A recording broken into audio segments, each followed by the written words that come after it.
नमस्कार, मैं हूं दीपाली राणा। आप देख रहे हैं यो मनी, हमारा पर्सनल फाइनेंस से जुड़ा बेहद ही खास शो जहां रोज हम आपके लिए लेकर आते हैं ताकि आपको सिखा सके कि कैसे बेहतर फाइनेंशियल प्लानिंग आप कर सकते हैं।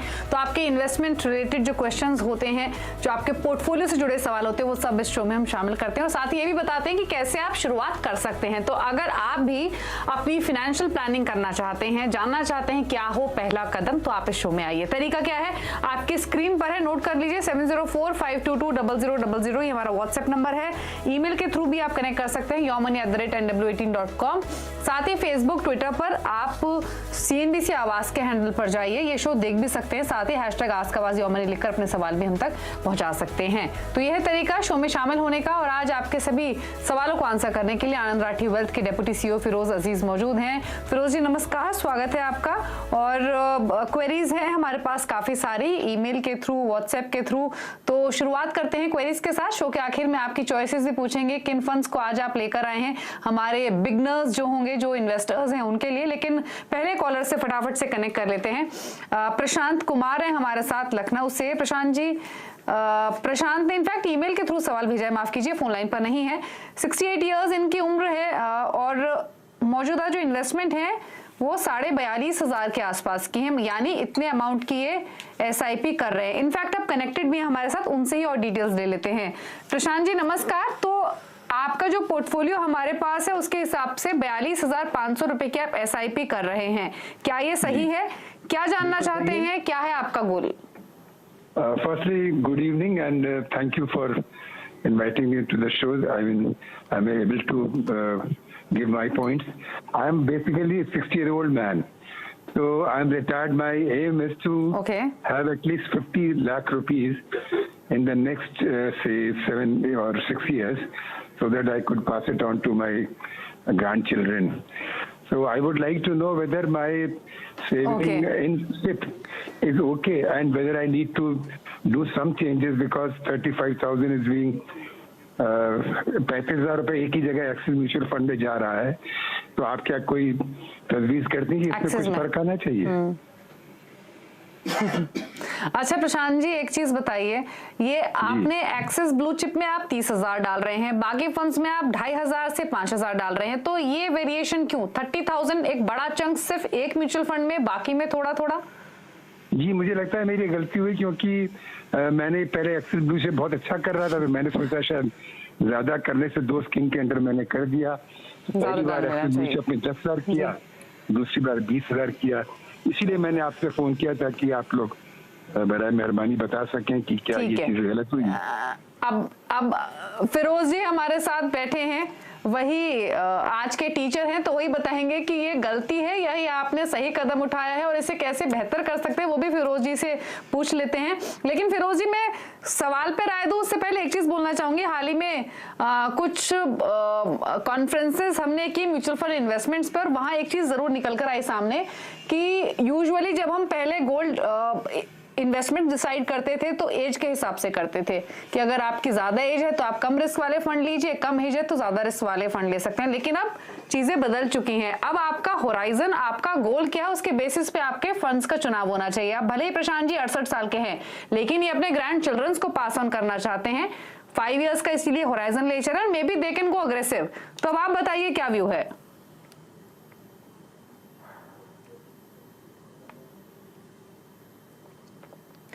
फिरोजी, शायद आपकी ऑडियो म्यूट है, प्लीज अनम्यूट करके अपनी बात कहिए। Yes Deepali ji, sorry. So coming back to आपका जो प्रश्न है, आपका जो ऑब्जर्वेशन है, बिल्कुल सही है।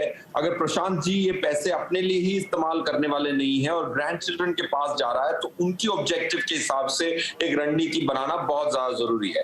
सो मैं उस बात से सहमत हूँ दीपाली जी कि हमें इसमें एग्रेसिव करना चाहिए, इक्विटी का झुकाव ज्यादा होना चाहिए। ग्रैंड चिल्ड्रन की उम्र काफी कम होगी तो उनके पास लंबी अवधि का समय होगा। So equity is the way to go, point 1। Point 2, Prashant ji जैसे कहा कि 35,000 रुपए उन्होंने पास्ट परफॉर्मेंस के आधार पे एक एसेट मैनेजमेंट कंपनी में और उसमें भी 30,000 रुपए एक स्कीम में डाले हैं, ये डेफिनेटली एक सही चीज नहीं कहलाई जाएगी, क्योंकि जो रेयर व्यू मिरर में देख के गाड़ी नहीं चलानी चाहिए आपको, और इतना ज्यादा हैवी फंड एक फंड में नहीं लगना चाहिए। 42,000 की SIP में से 30,000 एक फंड में एक सही स्ट्रेटेजी नहीं है। तीसरा पॉइंट, म्यूचुअल फंड की सबसे अच्छी बात यह है कि अगर आप कोई गलती भी करते हैं तो उसको सुधारने का मौका मिलता है म्यूचुअल फंड में। समझिए अगर आपने 30,000 रुपए की यूलिप खरीद ली होती हर महीने की, तो उस पर आप यू टर्न नहीं कर पाते, 5-10 साल फंस जाते। इसमें आपको करेक्ट करने का मौका मिलता है। That's the biggest advantage for a fresh investor in mutual funds, where you can reverse your decision and without getting impacted significantly. Point 3. Point 4, तो आपको हर एसेट मैनेजमेंट कंपनी की जो खासियत होती है वो अलग होती है, इसीलिए I will give you some changes. Axis blue chip, Axis mid cap, दोनों से एग्जिट करना चाहिए। एक्सिस की जो परफॉर्मेंस है, not just passed performance, future performance में भी थोड़ी कॉम्प्रोमाइज आई है। तो इसीलिए मैं आपको HDFC flexi cap, Kotak emerging equities, Franklin India blue chip, ये 3 स्कीम्स में एक्सिस ब्लू चिप का पैसा और एक्सिस मिड कैप का पैसा मूव करने की सलाह दूंगा। और मेरा asset emerging blue chip fund है, उसको आप बरकरार रखें और आपकी जो 5,000 रुपए की SIP चल रही है, उसको 2,500 रुपए की जो SIP चल रही है उसमें आप बने रह सकते हैं। पराग पारेख को you can still continue for a while, but I think second change will be Parag Parekh at a point in time. Okay तो मेरे एसेट के इमर्जिंग ब्लू चिप में बने रहिए। Axis blue chip, Axis mid cap, Parag Parekh flexi cap से आप निकल सकते हैं। चाहे तो थोड़े टाइम के लिए पराग पारेख फ्लेक्सी कैप रख सकते हैं। किन में आपको एक्सपोजर लेना है, उसमें HDFC फ्लेक्सी कैप है, कोटक इमर्जिंग इक्विटी है, फ्रैंकलिन इंडिया ब्लू चिप है। तो अग्रेसिव फंड्स के साथ आप जा सकते हैं, लेकिन फंड कैटेगरी के साथ साथ हाउसेस का भी डाइवर्सिफिकेशन होना चाहिए। इसीलिए फिरोज जी ने ये चेंजेस आपको सजेस्ट किए हैं। रहे बात आपकी गोल की, 42,500 आप ऑलरेडी कर रहे हैं, 60,000 की करेंगे तो आसानी से अपने लक्ष्य को हासिल कर लेंगे। अगले कॉलर से अब बातचीत करते हैं। देवेंद्र सिंह हमारे साथ हैं राजस्थान से। सिंह साहब नमस्कार, बताइए। मैडम नमस्कार। मैडम मैंने जब अपनी फंड की सब डिटेल दी हुई है, ऑलरेडी आपने स्क्रीन पे देख रहे हैं। तो मेरा कंसर्न ये था कि मुझे 2036 से 40 तक लेके जाना है इसको, और बीच में 2030 में बच्चे की कुछ हायर एजुकेशन के कुछ चाहिए होगा, ज्यादा नहीं अमाउंट चाहिए, बाकी मैंने एडजस्ट कर अरेंज कर रखा है। तो इसी को मैं कैरी फॉरवर्ड सोच रहा हूँ कि अप टू 2040 तक करके जाता हूँ तो कितना कॉर्पस बन जाता है, और ये फंड जो है वो सही है या है क्या, या इनको आगे चल के कुछ करना है। मैडम थोड़ा इसके बारे में दिशा निर्देश करें। तो यानी आपकी जो ये मौजूदा SIP चल रही हैं, ये आप 2036 यानी अगले 14 साल के लिए कंटिन्यू करना चाहते हैं, करेक्ट? जी, 36 से 40 तक। ठीक है, तो 14 से 18 साल मान लेते हैं। 2040 आपने कहा, तो 14 से 18 साल का समय बन रहा है। अभी आपकी इन SIPs को कितना टाइम हो चुका है? वैसे मैडम मैं सन 2012 से चला रहा हूँ। तो अभी आपका टोटल इस पोर्टफोलियो की वैल्यू क्या 32 लाख के आसपास है? 35 के आसपास है मैडम। हाँ 32 के आसपास है, करेक्ट। 35 के आसपास है, ठीक है। तो आप ये जानना चाहते हैं कितना आप एक्यूमुलेट कर लेंगे इस इन्वेस्टमेंट से, ठीक है? यही जानना चाहते हैं ना? एक ये भी है, और ये जो फंड में चूज किए हैं, क्या ये भी सही है ना लॉन्ग टर्म के लिए? ये कैसे है? वो तो ऑफ कोर्स वो तो बाय डिफॉल्ट बताएंगे ही फिरोज जी कि ये फंड्स आपने कैसे चुने हैं। मैं गोल की बात कर रही थी। तो फिरोज जी, इनफैक्ट मैं काउंट करना चाहती हूँ, मोर देन मतलब अराउंड 10 फंड्स या उससे ज्यादा फंड्स होंगे इनके पास, शायद ये 30,000 के आसपास के SIP कर रहे हैं। और एक चीज इंटरेस्टिंग है, अगर आप सारे फंड्स को देखेंगे तो बाय नेम आपको सारे फंड अलग अलग कैटेगरी के दिखेंगे। तो डाइवर्सिफिकेशन नहीं, ये ओवर डाइवर्सिफिकेशन है। तो बताइए, थोड़ा ठीक करना चाहिए इनको ये पोर्टफोलियो या फिर नहीं? और अगेन 14 से 18 साल में कितना एक्यूमुलेट कर लेंगे इस पोर्टफोलियो से, कंसिडरिंग अभी इसकी वैल्यू 35 लाख के आसपास है? बिल्कुल दीपाली जी, जो आपने कहा कि एक डिवर्सिफिकेशन एक ऑप्टिमल एक्सटेंट तक करनी चाहिए, ज्यादा करने की कोशिश करें तो फिर आपने पूरी मार्केट ही खरीद ली तो मार्केट को बीट करने की गुंजाइश कम हो जाती है। तो बट आप फी देते हैं और पूरी मार्केट ही खरीद लेते हैं, पूरे स्टॉक खरीद लेते हैं, तो आप मार्केट को बीट कैसे करेंगे? तो एक डिवर्सिफिकेशन की एक ऑप्टिमल एक्सटेंट होती है, वो जरूर इंपॉर्टेंट पॉइंट है, आपने जैसे कहा दीपाली जी। पॉइंट 2, इनका जो PPF है और जो करंट 32 लाख का इक्विटी का इंस्ट्रूमेंट है, इसकी अगर हम एवरेज माने तो 11% की पर एनम रिटर्न ये अपने 62 लाख पे कमा सकते हैं, क्योंकि इनके PPF में भी 30 लाख की अमाउंट्स है वो जो डेट माना जाएगा। तो 11% की ओवरऑल 62 लाख पे आप रिटर्न परसेंट पकड़ सकते हैं, और 30,000 रुपए की SIP को जोड़ के 14 साल में 11% की रिटर्न के आधार पे आप 3.9 to 4 करोड़ के कॉर्पस तक पहुंच जाएंगे, including your 62 lakhs of current corpus. क्योंकि आप एक अर्ली इन्वेस्टर हैं, आज आप 35 साल के हैं, 2012 से चालू कर चुका है आपने एसआईपी का काम, तो 27 की उम्र में आपने अच्छी खासी मोटी रकम अपनी सेविंग्स की है, which I think is quite a inspirational thing for the rest of the viewers. Coming back, आपकी जो स्कीम्स हैं उसमें थोड़ा बदलाव है। देखिए, फंडामेंटली हमारा ये मानना है और डेटा यही सब्सटैंशिएट करता है कि सेक्टर फंड ना करें तो बेहतर होता है, क्योंकि वो रिस्क ज्यादा लेते हैं, वो लंबी अवधि में रिटर्न वहीं की वहीं पहुंच जाती है। तो HDFC banking and financial services एक सेक्टर फंड है आपके पोर्टफोलियो में, उसको आप एग्जिट कर सकते हैं। महिंद्रा का फ्लेक्सी कैप जो फंड है वो उसको आप एग्जिट कर सकते हैं। एक छोटी स्कीम है, छोटी एसेट मैनेजमेंट कंपनी है, जब तक कि आप बड़ी एसेट मैनेजमेंट कंपनीज में एक्सपोजर ना ले लें तब तक छोटी वालियों में ना जाएं, क्योंकि उनमें एनालिस्ट की स्ट्रेंथ, फंड मैनेजर की स्ट्रेंथ, स्टेबिलिटी थोड़ी कॉम्प्रोमाइज होती है relative to the larger asset management companies. LIC mutual fund, balanced advantage fund को आप एग्जिट कर सकते हैं। Aditya Birla ESG fund, ESG एक थीमेटिक फंड है, इकोनॉमिक सोशल गवर्नेंस उसका एब्रीविएशन ईएसजी है। वो एक थीमेटिक स्कीम है, पहले अपना कोर पोर्टफोलियो बिल्ड करें, फिर पेरिफेरल पोर्टफोलियो बिल्ड करने की चाह रखें। So these four can go out: SBI contra, HDFC flexi cap, Kotak emerging equities and Invesco India multi cap. ये स्कीम्स में आप अपने नए निवेश कर सकते हैं और बाकी स्कीम्स को कंटिन्यू कर सकते हैं। बट दीपाली जी का जो पॉइंट है उसको कंसोलिडेट करने की जब भी मौका मिले अपने पोर्टफोलियो को जरूर करें और 7 स्कीम्स तक सीमित रखें। ठीक है, तो मैं रिपीट कर देती हूँ क्विकली, जो सम अप कर देती हूँ इनफैक्ट जो फिरोज जी ने कहा। जिन फंड्स में आपको कंटिन्यू करना है वो है ICICI Pru blue chip, Nippon India multi cap, Tata business cycle, Tata large cap, UTI small cap. Note कर लीजिए आप ये सभी फंड्स के नेम जिनसे आपको निकलना है बाहर। उसमें HDFC banking, Mahindra Manulife flexi cap, LIC MF, balance advantage fund, Aditya Birla ESG fund, इनसे आप बाहर निकलिए।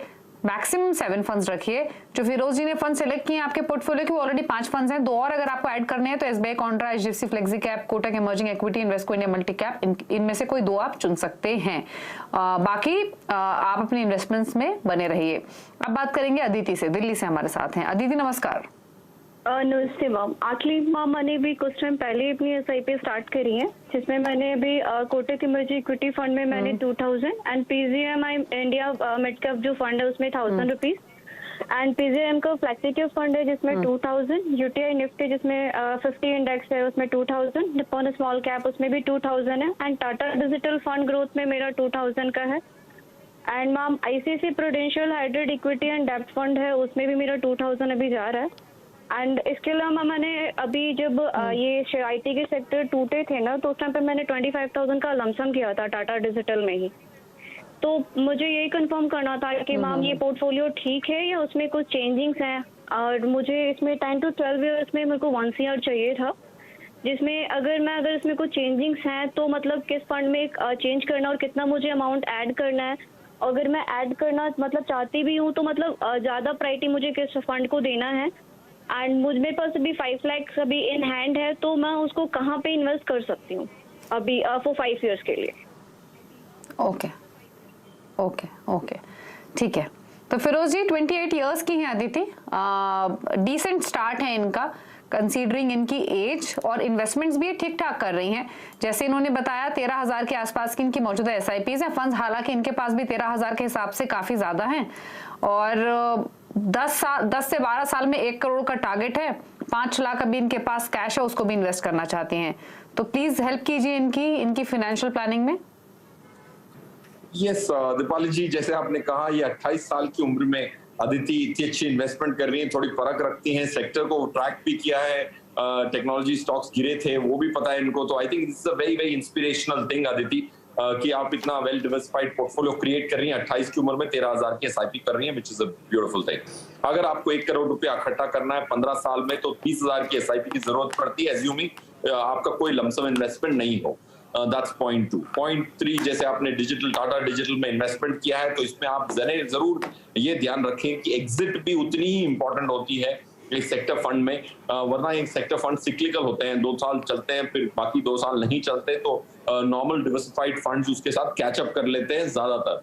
सो you have to be very very agile and vigilant with respect to an exit also Aditi, ये आप याद रखें। और आप जो स्कीम्स हैं उस जिस SIP के पर्सपेक्टिव से बोल रहा हूं कि आपको PGIM, flexi cap, UTI, Nifty index fund और ICICI Pru equity and debt fund, ये तीनों को एग्जिट करना चाहिए। UTI इंडेक्स फंड एक निफ्टी 50 इंडेक्स को ट्रैक करेगा और ज्यादातर जो स्कीम्स अगर आप बारीकी से चुनती हैं तो 2% निफ्टी को बीट करना नामुमकिन नहीं है, काफी सरल है, हमारा ये मानना है। तो you don't have to go in for an index fund.